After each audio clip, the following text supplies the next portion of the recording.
Hello, everyone, and welcome to the Spurs Up Show, best Gamecocks podcast on the internet. Today is Wednesday, February the 24th, 2021. On today's show, it is officially game day. Gamecocks traveling to Starkville. Can they snap their 5-game losing streak when South Carolina takes on the Mississippi State Bulldogs? I'll break down the game, guys, in its entirety. We'll talk Mississippi State, top storylines, players to watch for, keys to the game. I'll give my prediction, much more from there as well. Also, news and notes to get into, including Shane Beamer picking up a new football commitment. Also, we got to talk about the midweek game. South Carolina beating Winthrop 12-4. Wes Clarke continuing his tear to start the 2021 baseball season as he adds 3 more home runs to his total, guys. We got a packed show here on a Wednesday, and it's all brought to you by our friends over at Upstate Movers Group. Guys, Upstate Movers Group, superior moving service. They bring care and attention other companies can't offer because they're just too busy maintaining trucks and profiting off of them instead of focusing on service. Guys, service is what separates Upstate Movers Group from the competition. They're not a trucking company, by the way. They are a moving services company, and they're also employee-owned co-op. Their movers are paid twice the industry average, and everyone on the crew is invested in your success. They have dedicated professional crew members, and they also offer black glove service.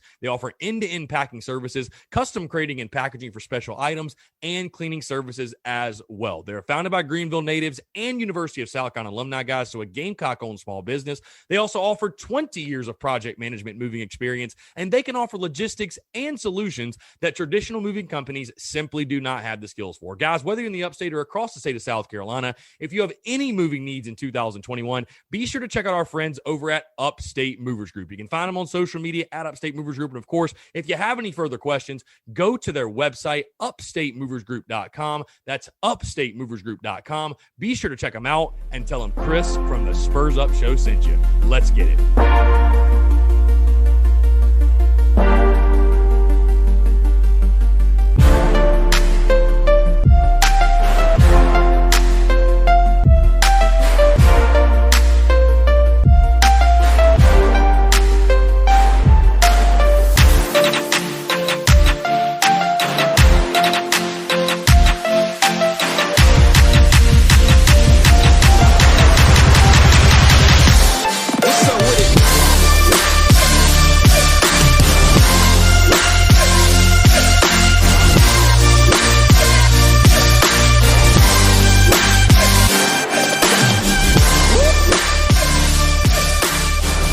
What is up, guys? Hope you're all doing well. I'm Chris Phillips, host of the Spurs Up Show. As always, happy Wednesday, happy hump day.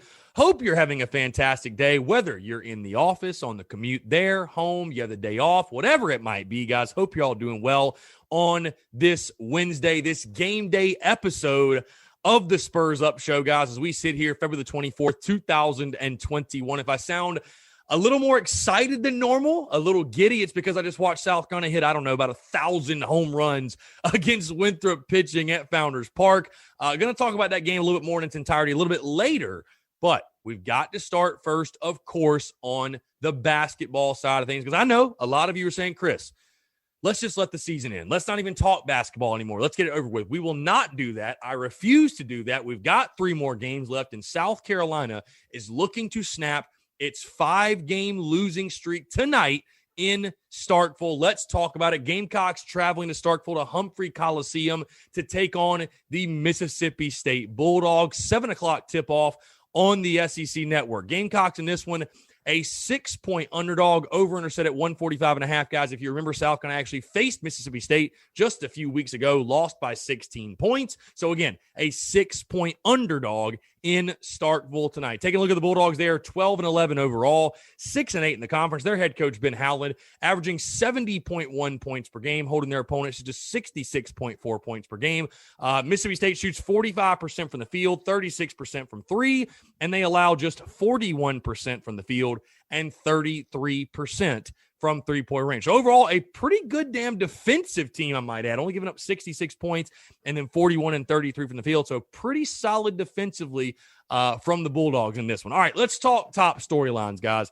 And again, it is a very tough time right now to be a South Carolina basketball fan. There's no other way to put it. I think most fans, honestly, have transitioned their minds from basketball to baseball, which, listen, I can't blame you at all. Obviously, I'm extremely excited for baseball and fired up for baseball, and especially what we've seen in the first 4 games.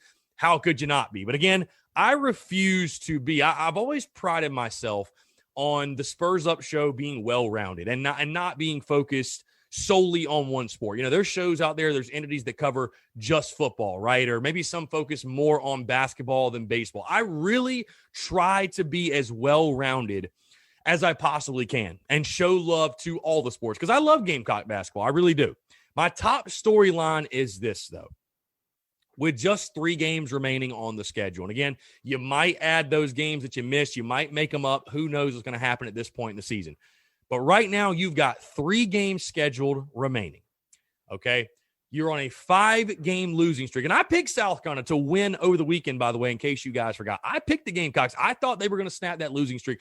I thought to myself, you know what? This team's too talented. Frank Martin, the culture he's built. I think this is a team that's going to come out, play for each other, play hard, and get the W. And hell, I was wrong. My top storyline is this, is just, will the bleeding stop? And if it's going to stop, who is going to be the guy who puts their foot down and says, no more, no longer? I'm not going back out there and getting my ass kicked again. Because you take a look at this team, again, there's a lot of veteran presence on this team. Guys who have been there, done that. It's not a bunch of freshmen who are just trying to figure it out this year. You're talking A.J. Lawson, Justin Minaya, Jermaine Couisnard, Keyshawn Bryant, T.J. Moss, Levesque and McCreary at this point. Even though Alonzo Frank's hurt, he's still out there too. I mean, there are guys, like I said, who have been there and done that for this team. Where is the leadership? Where is the leadership on this team? Who does it come from? Which one of those guys that I just mentioned, like I said, steps up, puts their foot down, and says, I'm not going out there and getting my ass kicked yet again? Does that guy even exist?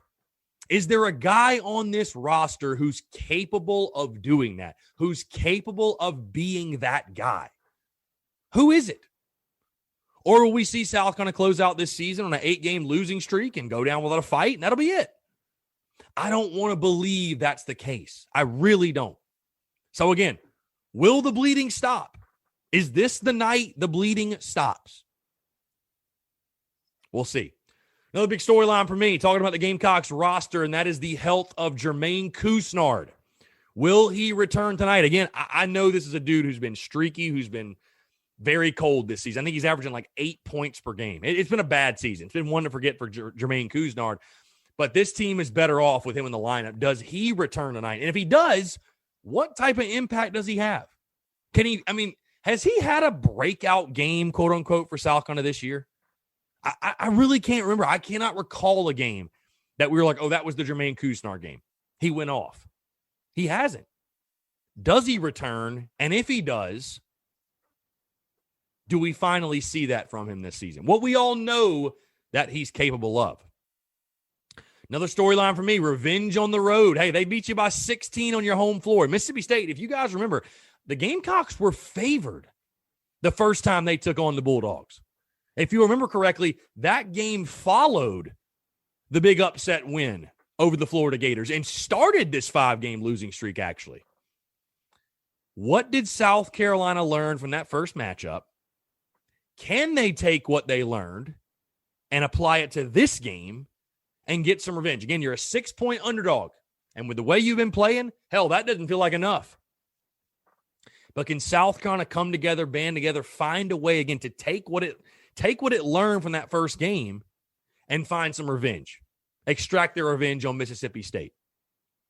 And then my final storyline, guys, is this. Again, I've been very clear in stating that, I really don't like questioning teams' effort and want to and just how much fight they have left in them. I don't like doing that. I don't like saying, oh, a team has quit, because I don't know each of these guys individually. I'm not behind the scenes. I'm not in the locker room. But all we can judge off of, all we can base this off of, is what we see on the floor. And again, I know basically all of Gamecock Nation has checked out on basketball season. And that's totally fine. Like I said, a lot of you tuning in like Chris will listen because it's you. Maybe, I don't know, maybe you're not saying that, but I'm sure there's some people saying, Chris, we're going to listen no matter what, but we don't give a damn about basketball. Talk about the baseball team, which I'm going to do. But I refuse with 3 games left to just say, you know what? We're not even going to cover it on the podcast anymore. We're not even going to talk about it on social media. We're not even going to cover it. No, to hell with that. Because if you're a real competitor, right? If you're a real competitor and you have any sense of pride, you fight. You fight, scratch, and claw. You don't go down without a fight. But my final storyline is this. Just how much fight does this team have left, if any at all? How much? I think that's something that you really got to start to think about. Like, has this team quit? I mean, if you see a South Carolina team go out and get beat by double digits, what is there really to say? Because, again, I think we've gotten to the point where I can just tell you guys, I just don't think you're a very good ball club this year. You're just not very good. Bottom line, you're just not very good. But 3 games left. You're going to find out a lot about this team's character. You're going to find out a lot about the character of the guys on this roster. You are. In these last 3 games. Again, I know a lot of fans, most fans, hey, season's a wash. It's over. Who cares? We're on to baseball. Then that's all fine and dandy. But I am going to be watching very closely tonight because I'm very interested and very intrigued. How much fight does this team have left? Does it fight at all? How much pride does this team have? Honestly, how much pride do they have? Because I don't care if you lose the last. I don't give a damn if you close this season on an 8-game losing streak. Because guess what? It is a wash. You're right. The season's a wash. But for the love of God, I mean, if I could say anything to these guys, for the love of God, guys, take pride in yourself. Don't quit on yourself. Because if you quit on your team, you quit on yourself. Don't quit on yourself. At least go down swinging. At least do that. Do it for yourself. Do it for your teammates. Do it for your coaches. Do it for your university, who has given you an opportunity to play Division I basketball, to play in the SEC. Fight. How much fight do we see? How much fight does this team have left? Be interesting to see for sure. All right, let's move into Mississippi State players to watch for, guys. We got to start with DJ Stewart Jr., 16.7 points per game, a really talented guard on the outside. You take a look at the inside, Iverson Molinar, a guy that killed you the first time you played Mississippi State, 16.9 points per game. He actually leads the Bulldogs in that category, 16.9 points per game. And then Tolu Smith, another big-time ball player, 8.3 rebounds per game. He leads their team in that category. Again, all 3 of these guys have one thing in common. They all crushed you in that first game. So you got to find a way to limit these guys, if nothing else, this time around. Let's talk about our keys to the game, guys. My first key is this. Again, like I mentioned, the fight. How much fight do you have left? My first key, dig deep. Each of these guys, look yourself in the mirror. Fight for the man next to you. Play for one another. Play for your team. Play for your university. Play for your damn head coach. Dig deep. Something. If you lose, you lose. That is fine. But my goodness, don't go down without a fight. Don't go down and leave this game tonight and say, you know what? I was playing for myself. I was selfish. I could have left more on the floor, but I didn't. To hell with that, bro. Have some pride. Dig deep and have some freaking pride. My second key to the game, win the perimeter. You're going to have to win the 3-ball. Yeah, it's been a struggle for South Carolina defensively, and that's putting it very kindly. You expect A.J. Lawson to show up, have his typical 20, 22 points, whatever. You need to get more guys going from outside, man. Justin Minaya, Trey Hannibal, if Jermaine Couisnard's there, TJ Moss. You got to win the 3-ball. When South Carolina's shooting the 3-ball well, good things are happening. So my second key, win the perimeter. My third and final key to this game, and it's going to sound funny because it's so simple, but my God, just play defense. I mean, play any semblance. Hold them to under 50% from the floor, and you maybe will give yourself a chance. Hold them to less than 50%. I mean, it's been insane how porous the Gamecocks have been defensively. And I don't really know who's to blame or what's to blame. Because I know we said, Frank Martin's defense, it's so, it's so complicated and complex. And you need time to practice this, that. But, dude, there's just no excuse for how bad you've been defensively. None. There's no excuse for how bad this team has been defensively. So, simply put, play defense. Play just average defense, and maybe we'll have a chance. So, again, my keys to the game. Dig deep, win the perimeter, play defense, and that leads us into my prediction. Guys, I'm not going to fluff this one up for you. 5 straight losses, coming fresh off a game where I picked Gamecocks basketball to win on Saturday, and boy, that pick looked foolish. You go to Starkville, to Mississippi State to take on a team that already beat you once and beat you handily, beat you by 16, I might add. I don't, I hate to question the effort, the fight, the want to, the pride, the buy-in, all that. So I hate to question that. But at this point, I think this team's on E. I think this team is checked out. I think this team has damn near quit. And, again, like I told you guys, I think the most toxic, most poisonous thing that happened to Gamecock basketball happened earlier this season when, listen, I understand and I have empathy. The COVID thing happened and you lost practice time, you lost games, and yes, it threw a wrench in this season. But when the attitude of, oh, it's all fine, the season's a wash anyways because COVID, when that narrative began to circulate amongst the Gamecocks fan base, and then I think it made its way to the program. I really do. Because this team is playing like a team that is embracing, oh, this season is a wash. Oh, this season doesn't matter anyways. Oh, COVID, whatever. We got a built-in excuse. That's what I'm seeing. And again, I hate to question that. Things that are behind closed doors and players that I don't know personally. And those are dangerous assumptions to make. But all you can do is take what you're seeing on the field of play, on the floor, on the diamond, whatever it is, and draw your best conclusion. And that's what it comes off as, that this is a team that has packed it in, that has quit, that is playing as a bunch of individuals and not as a team. And I don't see any reason that will change tonight. I see none. If you just want to talk X's and O's, the Gamecocks can't stop anybody. They can't play defense. And outside of A.J. Lawson, you really don't have any scorers at this point. So I got the Bulldogs 91-72 beating South Carolina. I don't think it's particularly close. Again, there's nothing that tells me that South Carolina will stick around in this one and make it a close game and even have a chance to win at the end or anything crazy like that. So I got Mississippi State 91-72. I don't think Mississippi State is world beaters by any stretch. Again, you look at their record, they're 12-11. They have a losing record in conference. But, you are what your record says you are. In South Carolina right now, what are they, 5-12? You are what your record says you are, and what you are right now is not a very good basketball team. You're you're a terrible basketball team. You're trash. You suck. Just call a spade a spade. You are what you are. You are what your record says you are.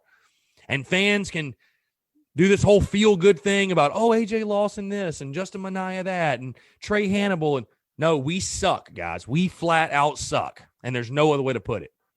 So maybe I can be the jinx of all jinxes, and if that pisses you off me saying that, so be it. But we stink. We stink. There's no other way to put it. So, again, I hope they shove it up my ass. I hope I'm wrong, but I got Mississippi State winning the game 91-72 tonight in Starkville at Humphrey Coliseum. So, all right, let's move into news and notes. We'll wrap this thing up, guys. First thing on the football side of things, Shane Beamer picking up a big-time commitment, 2022 three-star defensive back. Anthony Rose committing to South Carolina. He chose the Gamecocks over Penn State and Arizona. Nice pickup. You take a look at this film, really, really good stuff. And it's great to see the 2022 class already jump-starting, already getting off to a quick start. Again, I feel really good about this class. I think the 2022 class, we're going to see it get back to normal in regards to South going to be in a top 25 class. But again, three-star defensive back Anthony Rose committing to Shane Beamer and the Gamecocks. Also, like I said, guys, I have to mention this.